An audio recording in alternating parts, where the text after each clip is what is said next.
SmileTrips.com இந்தியாவுடைய number 1 tour operator. International tour packages வந்து பார்த்திங்கன்னா 10,000 ஸ்டார்ட் ஆகுதுங்க. பக்காவாக வந்து டூர்ஸ் வந்து உங்களுக்கு வந்து பண்ணி தராங்க. அதுபோக வந்து பார்த்திங்கன்னா மாஸ்டர் ஃப்ரான்ச்சைஸ் அப்படின்ட்டு வந்து 25 lakhsக்கு வந்து இவங்க தராங்க. இது எப்படி அப்படின்னா கடை செட்டப்பு, கடை வாடகை, staff salary, A to Z marketing அப்படின்ட்டு வந்து எல்லாத்தையுமே அவங்களே பார்த்து தரதுக்கான எல்லா வசதிகளும் அவங்க பண்ணி தராங்க.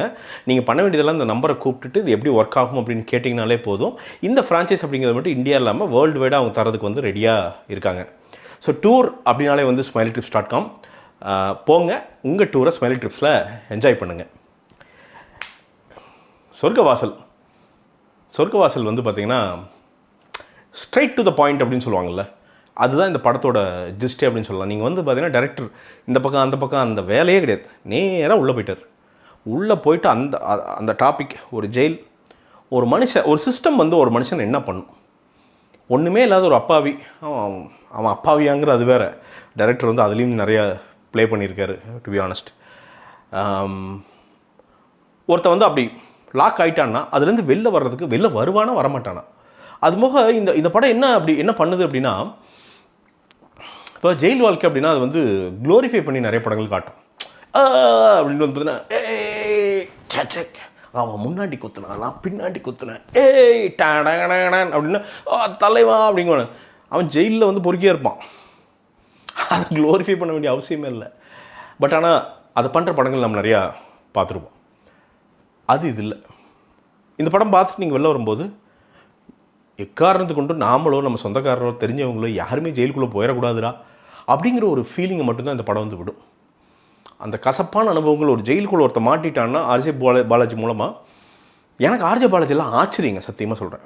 ஏன்னா நமக்கு தெரியும் காமெடி பண்ணுவார், ஓரளவு கேரக்டர் ரோல்ஸ் பண்ணுவார், ஓரளவு இருக்கும், பயங்கர ரேஞ்சாக ஆக்டிங் பண்ணுவாரா எனக்கு தெரியாது.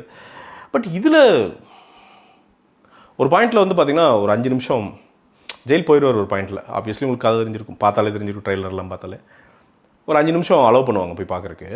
ஒரு பக்கம் காதலி, ஒரு பக்கம் அம்மா, 2 பேர்த்தையும் கட்டி பிடிச்சி அழுதுட்டு ஒரு பாயிண்டில் சார் நான் இங்கே இருந்துக்கிறேன் சார், எங்கேயாவது போயிடுறேன் சார் அப்படின்ட்டு குழந்த மாதிரி பேசுகிறப்போ, யார் அவன், இந்த நடி எங்கடா இருந்தான், இத்தனை நாள் இங்கே இவ்வளோ பார்க்கவே இல்லையாடா நாம், அந்த மீட்ரு நமக்கு தோணுதுங்க. அவ்வளோ பியூட்டிஃபுல்லாக அந்த கேரக்டர் உள்வாங்கிட்டு நடிச்சிருக்காருங்க. அது வந்து பார்த்திங்கன்னா அது மட்டும் கிடையாது, அந்த கேரக்டரே வந்து பார்த்திங்கன்னா ஒரு மாதிரி முரணான கேரக்டர். ஆக்சுவலாக அந்த கேரக்டரே பசில். அது வந்து பார்த்திங்கன்னா அவ்வளோ வந்து ஒரு சிங்கிள் லேயர் கேரக்டர் கிடையாது. அவன் நல்லவன், ஓகே, எல்லாம் ஓகே. பட் அண்டர்லைனில் என்ன பிரச்சனை அப்படின்னா அவனுக்கு கோவம் வந்துச்சுன்னா ஒரு பாயிண்டில் என்ன பண்ணுறானே அவனுக்கு தெரியாது. அங்கே தான் ஒரு முடிச்சு வச்சுருக்காரு டைரக்டர் வந்து பார்த்திங்கன்னா, அங்கங்கே சின்ன முடிச்சு. ஆக்சுவலாக நான் வந்து இந்த மார்வலா டிஸ்னியா எல்லாம் உட்காந்துருப்பீங்களே, அந்த கடைசியில் வரியாக ஓடெல்லாம், dude it's gonna come see wow what dude Hulk is gonna do this in the next movie அப்படிங்குவானுங்கள. நம்ம ஒன்றுமே புரியாது, என்னடா, ஏன்னா முதல்லேருந்து பார்க்கணுங்குவானுங்க, அது 15 படமாக பார்த்தா தான் அவனுக்கு புரியும் அப்படிங்குவானு. அந்த மாதிரி நான் அந்த ரன்னிங் கிரெடிட்ஸ் போகிறப்ப நான் யோசிச்சுட்டு இருந்தேன், ஏதாவது போடுவாங்களா, என்ன சார் நடக்குமா, அந்த மேட்டர்லாம் வந்து யோசிச்சுட்டு இருந்தேன். ஏன்னா அவ்வளோ பசில் வச்சுருக்காரு டைரக்டர். இதுக்குள்ளே வந்து தெரியாத விடைகள், நாம் வந்து அந்த விடையை தேடிகிட்டே வரோம். செல்றாவண்ண ஒரு ரவுடி கூட கிடையாது, அது ஒரு பயங்கர ரிஃபார்மிங்கான ஒரு கேரக்டர். அது ரவுடி தான், பட் ஆனால் அது கொஞ்சம் நோபிலிட்டியும் இருக்கும். அது கூட அந்த ஆஃப்ரிக்கன் கூட இருப்பார், அவர் ஒரு பாயிண்டில் ஜீசஸாக வரைவார். ஆனால் ரொம்ப பியூட்டிஃபுல்லாக இருந்துச்சுங்க. அந்த அந்த அந்த டேக்கே ஒரு அந்த டைரக்டரோட அந்த பார்வையே புதுசாக இருந்தது, ரொம்ப பியூட்டிஃபுல்லாக இருந்தது அப்படின்னு சொல்லலாம். எனக்கு அதை விட இன்னொன்று பிடிச்சது என்னென்னா, டைரக்டருக்கு நான் எங்கே ஹேட்ஸ் ஆஃப் சொல்லுவேன் அப்படின்னா, ப்ரொடியூசரோட ₹1 கூட அவர் வேஸ்ட் பண்ணல. இந்த ஓபி அடிச்சுட்டு வந்து பார்த்திங்கன்னா அது ஒரு செகண்ட் ஒரு ஃப்ரேமில் கூட அது பண்ணல. எவ்வளோ காசு கொடுத்தாரோ அது அத்தனையும் ஃப்ரேம்குள்ளே விட்டுருக்காரு. இந்த படம் ஒரு பட்ஜெட் சொன்னாங்க, நான் கேள்விப்பட்டேன். பட் நான் பார்க்குறப்ப நான் ஃபீல் பண்ணது என்னென்னா, அந்த பட்ஜெட்லேருந்து 5 மடங்கு. அவ்வளோ க்ரௌடுங்க, அவ்வளோ ஆக்ஷன், அவ்வளோ மூமெண்ட்ஸு, அத்தனை வேலை இருக்குள்ள, அவ்வளோ குவாலிட்டி ஒர்க் பண்ணியிருக்காங்க. செட்ஸு, நீங்கள் எல்லாருமே அவ்வளோ குவாலிட்டி ஒர்க் பண்ணியிருக்காங்க.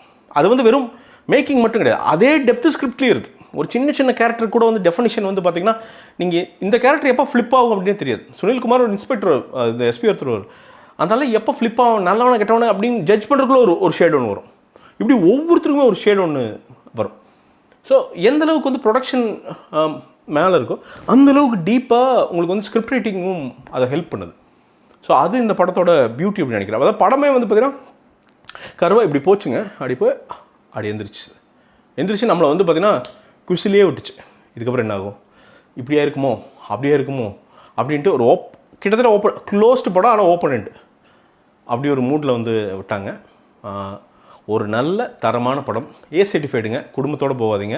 பட் கோர்னால் அசிங்கம் கிடையாது, நல்லா தெரிஞ்சுங்க. படத்துக்குள்ளே அசிங்கம் கிடையாது, ஒரு பெண்ணை தப்பாக கட்டுறதோ அப்படிலாம் இல்லை. குறிப்பிட்டு சொல்லணும், மௌரிஷ் தாஸ் நிறைய கேரக்டர்லாம் பண்ணியிருக்காரு. அவர் அந்த பையன் வந்து பார்த்திங்கன்னா ஒரு திருநங்கை சம்திங் அந்த இதில் ஒரு மீட்டரில் ஒன்று பண்ணியிருக்காரு. நல்ல பையன், நல்ல கேரக்டர் ஆர்டிஸ்ட்டு. இதெல்லாம் துணிஞ்சு இந்த கேரக்டரில் துணிஞ்சு பண்ணணும். அவரோட யங் ஏஜுக்கு இந்த கேரக்டர் பண்ணுறதுக்கெல்லாம் பெரிய தைரியம் வேணும். அதை துணிஞ்சு பண்ணியிருக்காரு. அவரெல்லாம் எனக்கு தெரிஞ்சு அவர் எனக்கு எதுவும் பண்ணல.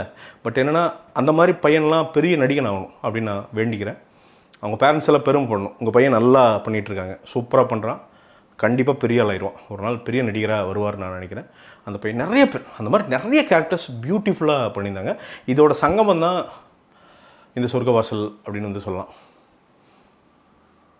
ரொம்ப ஹாண்டிங்கான ஒரு மூவிங்க உண்மையாக,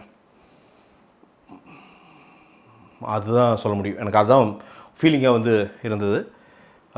மெச்சூர்ட் ஆடியன்ஸ் நீங்கள் அப்படின்னா ப்ளீஸ் போய் பாருங்கள். இந்த படத்தில் அப்ரிஷியேட் பண்ணுங்கள்.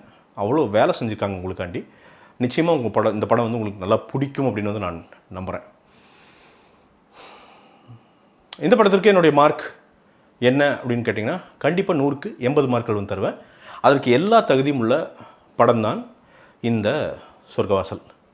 மீண்டும் ஒரு விமர்சனம், முன்னோட்டம் இல்லாட்டி வீடியோவுடன் உங்களை சந்திக்கிறேன். அதுவரை நன்றி, வணக்கம்.